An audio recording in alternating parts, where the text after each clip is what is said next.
having known already our Filipino identity, let us now dig a bit deeper to be able to know and understand as to how we have acquired and able to establish our political self. So, we will now talk about the political behavior, and of course, to be very specific, we will talk about the Filipino political behavior, and at the same time, we will tackle suffrage, which is very essential when we talk about our political self.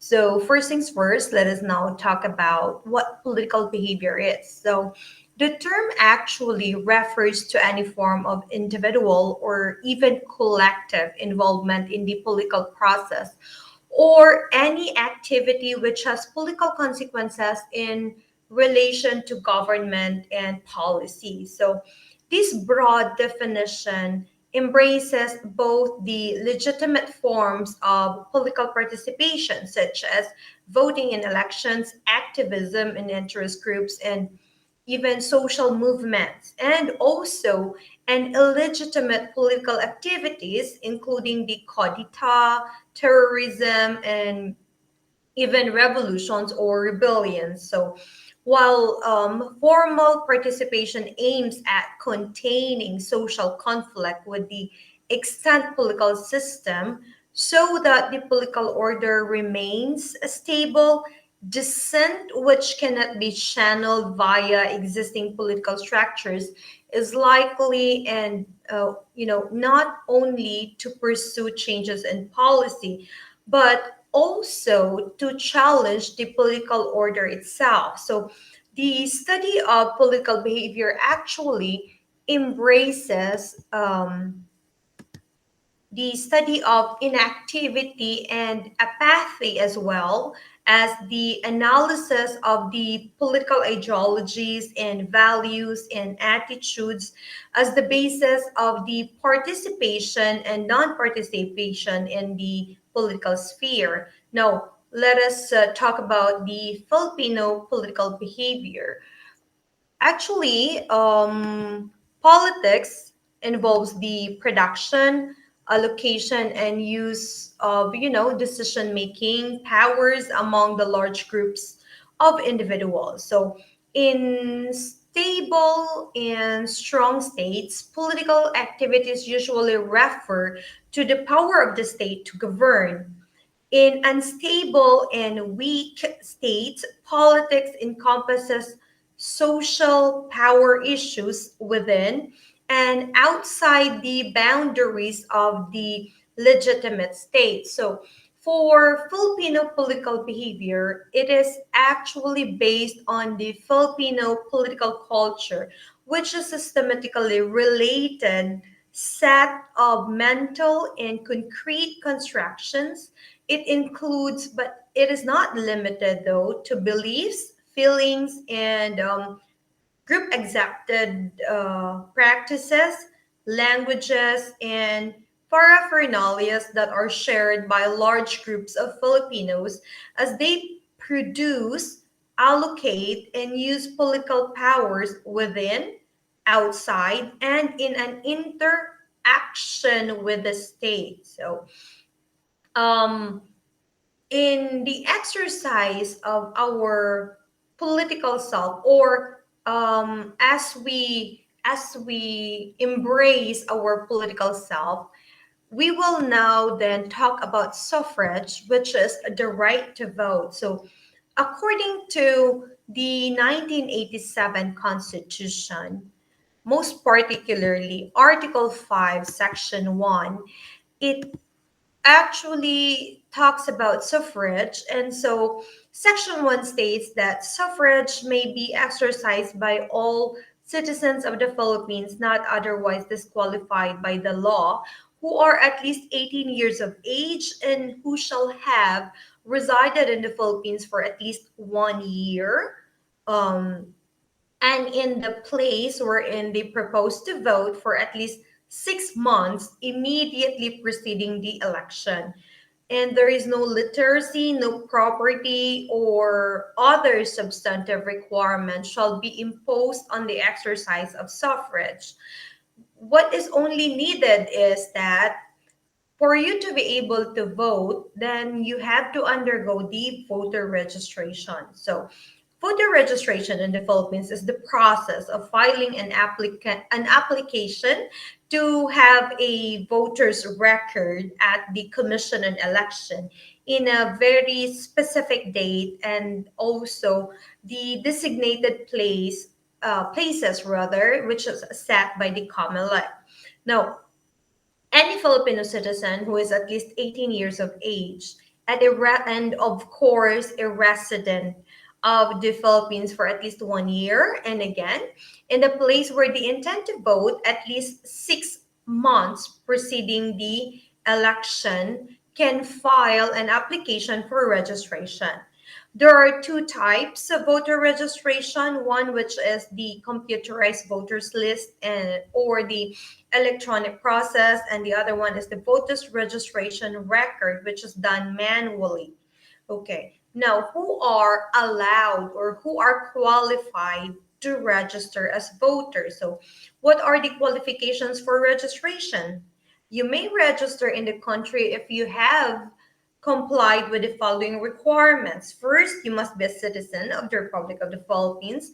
Second, you must be a resident of the place where you intended to register for at least 6 months, and you must be at least 18 years of age on or before the election date. Okay, so please take note that you have to be 18 years old. It's either before or on the election day itself. Now, you have not been adjudged mentally incapable or insane by a court or by a competent authority, and you are not also adjudicated as you know wait, it's you are educated as free from committing any disloyalty, liaising against the government, such as rebellion or sedition, even codita. So for codita, somehow there is a particular degree of qualification wherein you will be disqualified to vote. So the registration process, okay, for you to become a registered voter, you must personally submit all those required documents, and you must yield to your election officer a fully accomplished registration form, which you can get either from the office of the election officer, where we so called as the Comelec office, or you can just download that one from the Commission on Election website.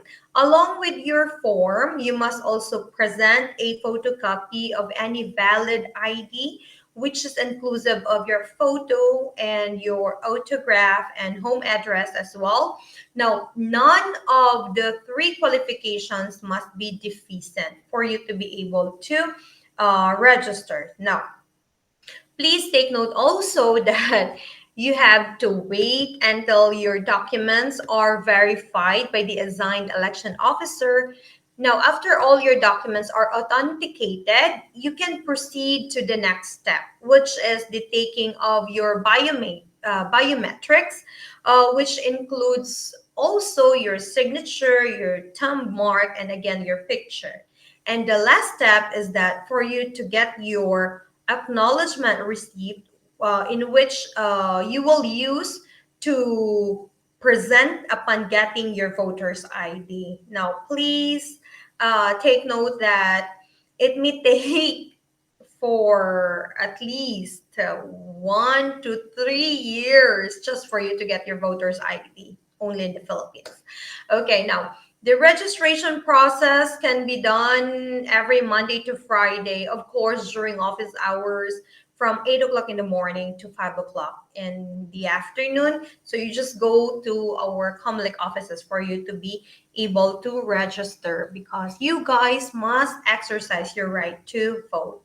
Okay, now, here are here's some other concerns. Okay, so what if you don't have a valid ID for you to get the qualification. So in order for you to not have the qualification deficiency rather, okay, so an ID which is deficient of any of the given qualifications must either get a National Bureau Investigations clearance, of course, from any NBI branch. And if by any chance none of the potential ID is owned by an individual, so he or she can be identified under oath by any registered voter of the same precinct or by any of his relatives who must also be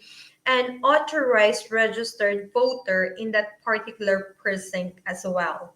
Now, what happens if there is this we so-called double registration? Okay, so guys, please take note that there are cases when an individual transfers residence, then he fails to file an application for cancellation or transfer. So this is actually an electoral case called double or multiple registration, which is also called as flying voter. So whether it is deliberate or not, the individual who is found guilty shall be punishable with imprisonment of 1 to 6 years. So please be very careful. The moment that you change your residence, make sure that you cancel your registration from your previous place of residence before you register to the other place or to your current residence. Okay, so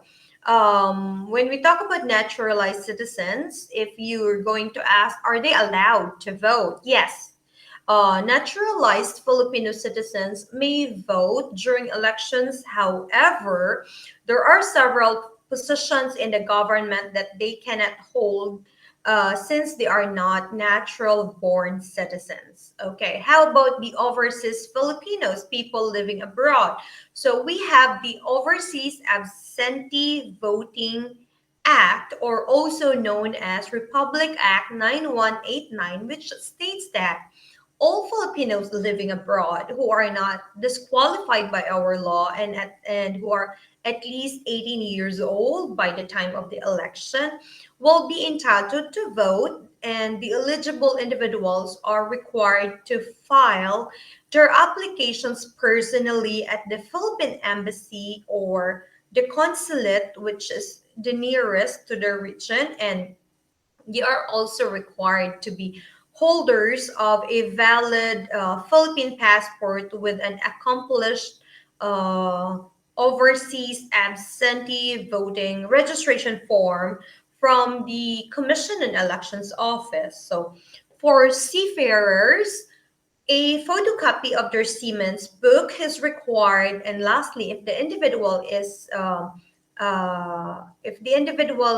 avail the Citizenship Retention and Reacquisition Act, which is the RA 9225, they would need to submit their order of approval for the said act. Okay, so that is how you are allowed to exercise your right to vote in the Philippines, which is very detrimental, very important, a significant aspect of our political self. Now, another important topic, which is in relevance to the political self, is the topic about leadership. Hi guys, please like and subscribe my YouTube channel. So now let us move forward and let us talk about what leadership is. Okay, so um, of course, first things first, again, we have to define what leadership is. Leadership is actually both as a research and as a practical skill encompasses the ability of an individual or group or even an organization to lead, influence, or guide individuals, guide some teams, or even the entire organizations. Um, let us have a few other definitions for us to have a full grasp of what leadership is and for us to have an in-depth understanding of what really is leadership and why is it a huge part of our political self. Okay, now we are going to have a series of definitions from different perspectives of different noted individuals. So let's start with Gary Wills, who is an American author, a journalist, a historian specializing in American history and also about politics and religion, especially the history of Catholic Church. According to Gary Willis, the leader is one who mobilizes others toward a goal that is shared by the leaders and the followers. So according to him, leaders, followers, and goals make up the three equally necessary supports for leadership. So, with that particular definition of a leadership from Gary Willis, uh, find out what he means by that is uh, is that leadership is not only about achieving one's personal goals and ambitions. It is also about helping his followers and subordinates develop their potential for greatness. As a leader rises and moves toward his vision, he brings with him the followers who believe in him. And in when we put it in another way, leadership means empowering followers so they could become agents for the accomplishment of the set goals. So, with that definition, we can conclude that effective leadership requires collaboration between the leaders and the followers. So, there are times that leadership will demand from the followers, but leaders should know the best way to bring out the best from his people. Now, another definition is from Peter Ferdinand Drucker, who was an Australian American management consultant. He was also an educator and an author whose writings contributed a lot to the philosophical and practical foundations of the modern business. And it also deals his writings also deals with business corporations. He was also a leader in the development of management education, and he invented the concept which is known as management by objectives and self control. And he has been described as the founder of the modern management. So that is how notable and credible he is. And he defined leadership as the lifting of a man's vision to a higher heights and raising of a man's performance to a higher standard. So the building of a man's personality beyond its limitations. That is how Peter F. Drucker defined leadership. Okay, so for him, leadership is the art of influencing others to their maximum performance and also to accomplish, uh, Peter Drucker believed that leadership is the art of influencing others to their maximum performance in order to accomplish any tasks or objective or any particular project. So, according to him, based on his definition, he might mean it this way that a good deal of leadership in the winning of victories has to do with his ability to win the minds and also to win the minds and to influence the people around him. So if you can do this, you'll not only lead successfully, but you'll be successful in achieving your goals and your objectives. So that is what leadership is according to Peter F. Drucker. Now let's talk the definition of leadership from Dwight David Ike Eisenhower, who was an American military officer at the same time a statesman who served as the 34th President of the United States from 1953 to 1961, and during World War II. He served as Supreme Commander of the Allied Expeditionary Force in Europe and achieved the rare five-star rank of General of the Army. He was responsible also for planning and supervising the invasion of Africa in Operation Torch during 1942 to 1943, and also the successful invasion of Normandy in 1944 to 1945 from the Western Front. So that is how credible Dwight David and Ike Eisenhower is for us to fully listen and follow perhaps his words of wisdom, and for us to tackle his definition of leadership. So according to Dwight D. Eisenhower, leadership is the art of getting someone else to do something you want done because he wants to do it. So if we talk the concept of influence further, I think it means involving other people, inspiring them also to um, okay, inspiring them and also motivating them to do things that they are happy to do. When such a convergence occurs, then leadership is successful. Okay, because according to former US President Eisenhower, I think he definitely understood this concept when he uttered that statement. It takes leadership to know what people want and what they love, and then align that with the leader's vision so as to produce results.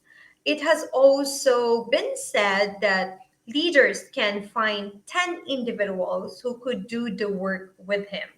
So the challenge for leaders, therefore, is to align the followers' individual motivations and intents and merge that with the organization's vision. So, having been defined leadership from different perspectives, let us now talk about the different theories of leadership.